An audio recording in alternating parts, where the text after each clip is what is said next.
வசந்தி அக்கம் பக்கத்து வீட்டுக்காரங்க கிட்ட தமிழ்ச்செல்விக்கு படிப்புக்கு உதவி பண்ணுங்கன்னு கேக்குறாங்க. எல்லாரும் பணம் இல்லைன்னு சொல்றாங்க வசந்தி கிட்ட. இன்னொருத்தர் சொல்றாரு, உன் குடும்பத்தை நம்பி பணமெல்லாம் கொடுக்க முடியாதுமா.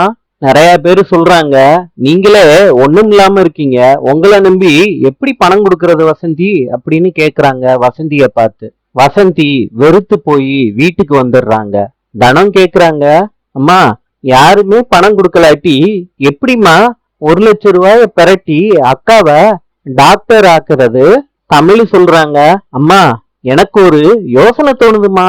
எனக்கு காலேஜ் ஃபீஸ் கட்டுறதுக்காண்டி மொய் விருந்து நடத்தினா என்னம்மா? வசந்தியும் சரின்னு சொல்லிடுறாங்க. போஸ்டர்லாம் அடிச்சு ஒட்டுறாங்க.